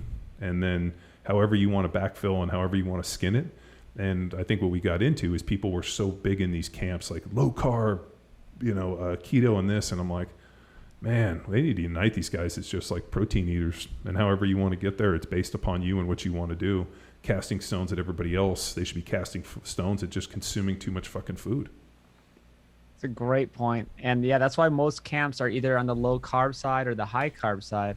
And you can do well on either one. And yeah, the problems seem to occur when you mix them, but then people still can mix them. But then I think the people that do kind of like a mixed diet, they're the ones that have to count calories more and weigh the food and, be more mindful, because you can overeat it easily. And also, I mentioned the seed oils. I think that we tied up all the loose ends of stuff that we talked about. I mentioned Ancestral Health Symposium, seed oils. There's just some great guys speaking this year that I've interviewed already about the seed oils. And it seems like that is the real problem. It's not a war against carbs and all that. I mean, it's pretty much a war against processed carbs, I guess. So processed sugars and grains. But really a lot of people these days are thinking, maybe it's these seed oils. It's like these processed oils are not what humans need. And that is another team we can get on, where we're on team protein and anti-seed oil. I think that's pretty interesting. For sure. Brian, is there like a white whale podcast guest that you're going after? Like, do you want to bring James Cameron on and just put the light on his face, interrogation, or anyone on your team? You know what? I always try to get the big vegans on, and they don't answer me. No, I don't know. Yeah, I haven't thought of that. I'd love to talk to some of these people. I actually spoke at a food industry conference 2 years ago, and they put me up. It was supposed to be carnivore versus vegan. I was like, I'm not carnivore. And this lady's like, I'm not vegan. But we did have a debate, and I don't know if anything happened. Well, it was like it was like when they had Chris Kresser on Rogan to debate that deal. And, I forgot the guy that they... James Wilkes against Chris Kresser. James Wilkes from the movie. And dude, they spent a ton of time fucking prepping him and getting him ready for that. And fight prep. Kresser's a sharp dude, but not like a pit fighter. I mean, he's pretty mild natured. I spent a lot of time. He's super sharp, but he's a very thoughtful dude. And they just went in there and fucking bulldozed him and, attacked him on that. He can't read a fucking food plot. I mean, it was an argument against him as a man versus like the film info. Oh, yeah, dude. It was what they should have done is they should have had Rob go on there instead, because Rob's a fucking, not only is he in jiu-jitsu, but Rob is a fucking fiery, prickly individual who is sharp as fuck, and that's why I love him. But like somebody like him, or even Elaine Norton, talk about one of the most prickly dudes on the planet, and not really in anybody's camp, but can dismantle these arguments and does it all the time. So I think the selection in that, I wish they had put somebody in who was just a lot more prickly to fucking battle these guys. And I think that's what happens is there's a ton of money in prepping this, and they found ways to shoot holes in Cresser and destroy his credibility opposed from just sticking to the information. And it was a master class in prep. And then I bet he had some great lawyers involved. Like it was like some good tactics. And I actually did a 2.5 hour debunk of that with Dr. Paul Saladino, debunking that podcast. So it was like we went down so many layers. It went from debunking to like debating to debunking. Yeah, it's an interesting deal, but I think if and this is just my speculation, if people just kind of, a lot of these guys just simplified this stuff a little bit, got away from like the carbs is evil and realized like, processed foods are really the bigger problem, high protein diets, exercise, like you said, a little bit of fasting and just an intelligent approach, I think we could fix a ton of these problems. The problem is at least the way I view it, is that the message has been so convoluted with so many different sects and camps and messages in this that I think it just confuses people. Our stuff's always been real simple, like eat a high protein diet. If you want to gain weight, eat in caloric surplus. If you want to lose weight, eat in caloric deficit. Still following a high protein diet, lift weights, train. I usually like a kind of a more balanced isocaloric kind of balanced macros, like, eat your protein, figure that out, split your carbs and fats, and then break that up into how many times you have a day. I mean, if you need to eat 3, 4, 5 times a day, whatever it is, if you can do it in 2, do it in 2, and then go out and bust your ass in the gym. And we found that if people pour the gas on in the gym, your margin of error gets much bigger. If you don't train, you got to be, or if you just want to walk or do some bullshit. But if you're in there banging heavy weights and you're, sprinting, running, doing aerobic work, I mean, with all these different energy systems, your margin of error gets really big, where all of a sudden now I might not have to be so dialed, unless you're trying to get in shape for a bodybuilding show or a fitness thing, where all of a sudden now I got to look my best on this given day, and then it's kind of got to dial it in. But for most health, plus or minus, and don't be a fucking crazy person. Don't be a weirdo. Like that's the biggest one. Like if you want to drink a beer, have a beer, find a glass of wine, be a normal human being. Yes, and I think part of this stuff is like, don't be weird. And the problem is when we get into this nutrition thing, people get fucking weird. Get weird. So don't be a weirdo. I saw that was your last episode, and I love that message, because I know the people in this nutrition world, and they go hardcore, and they would be like, I would never drink 1 drop of alcohol. I know guys that brought their own meat and their own pan and their own water to my place and wouldn't eat or drink anything from my house because they were so obsessed. Yeah, that's when you get into that weird stuff, man. And we used to see it all the time. I taught, Chris and I and a bunch of others, we worked with CrossFit. So just my history, when I retired from the NFL, I got approached by CrossFit about teaching a methodology using CrossFit principles to train athletes. So we taught a seminar, all over the globe. I mean, 26 countries over 9 years and like 300 plus seminars. 6 continents, yeah. Yeah, 6 continents. And so we literally road warriors. And I remember teaching a seminar, and this weird cat showed up. And I only call him kind of weird because he smelled awful. And he just looked really unhealthy, like really inflamed and the whole deal. And he was like, basically had these mason jars of like what he called his elixir, and it was raw eggs, like raw powdered sugar, and it was just this crazy shit he was drinking. And he's like, oh man, I live on this stuff, and it's made me so healthy. And I'm like, dude, the inflammation I can see in your body, in your face, like I could push a finger in it and like this on the leg, and the indentation would stay. I'm like, dude, whatever you're doing, you're so inflamed, you basically have fucking destroyed. And he was only eating raw organ meats. So he was a raw food diet guy and didn't believe in cooking anything. Dude smelled so bad. His performance was so awful. He was the weakest dude there, and we had women at that seminar, and the dude was just an absolute disaster. And he's trying to sell me on the health benefits. And I'm like, well, dude, I'm just going to give you just from I've never met you. This is just a layman's observation. You're the worst performer here. You're the weakest person here. And we have ladies in the seminar. You smell awful. And the level of inflammation I can see in your body, and like it within your breath, I would say stop this fucking immediately. You pretty much are fucking killing yourself. And like the look on the dude's face was like his whole world crumbled, because this is what he had attached to for his identity. And in my nutrition talk, that was my whole deal, where it's like, first of all, don't believe in magic. Just don't be a fucking weirdo.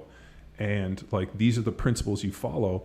And if all of a sudden the performance in the gym and all the other ways that we test all this stuff are fucking tanking, then you either need to reach out, find somebody smarter, or make a pivot. The definition of insanity is doing the same thing over and over again, expecting a different response. You're fucking insane. And like the dude shattered.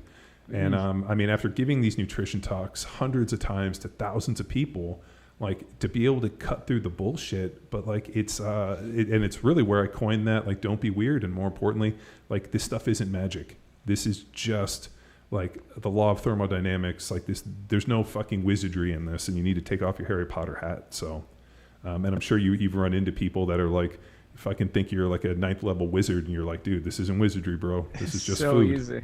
Yeah.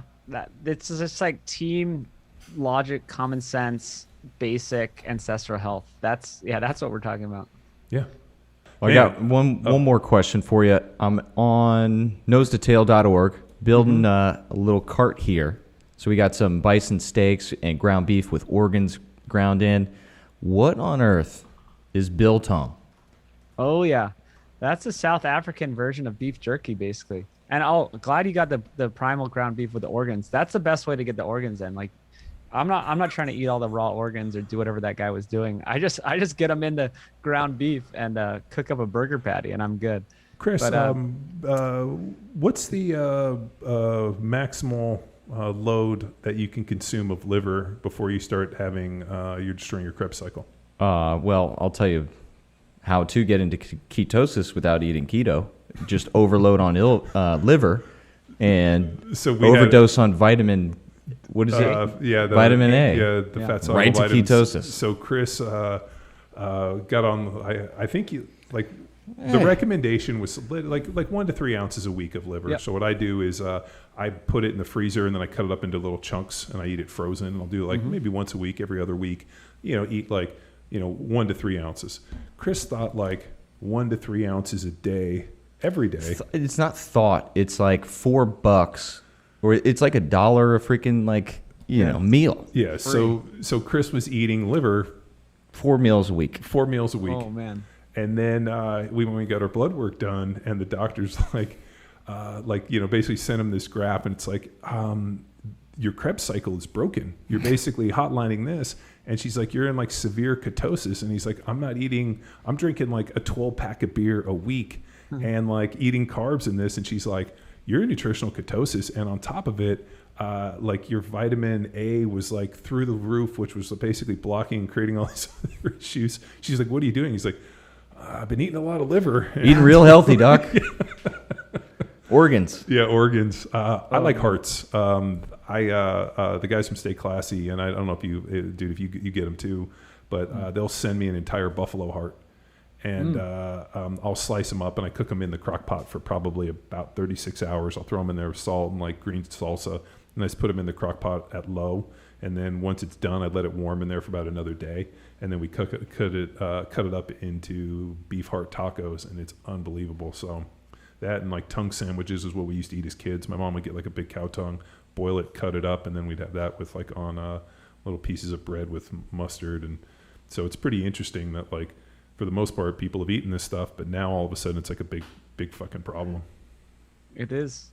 Well, yeah, that's a little goes a long way of the organs, but I think they're super important. Yeah, and people have always eaten them, and that's what we're trying to do. We're using the whole animal at nose tail. We're actually like trying to use the hides too, trying to figure out how to tan the hides. Like we're using the bones, we're using everything.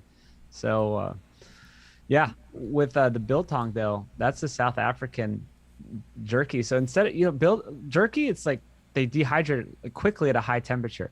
So we'll do the exact opposite. You dehydrate it slowly, you air dry it at a low temperature for 7 days, and then without using any sugars or chemicals or preservatives or anything, and you get biltong. It's great. It's a South African thing. Well, I was over there a few years back, and they're obsessed with it over there and trying to bring it to the U.S. I got a great South African business partner that makes it here. Oh, badass.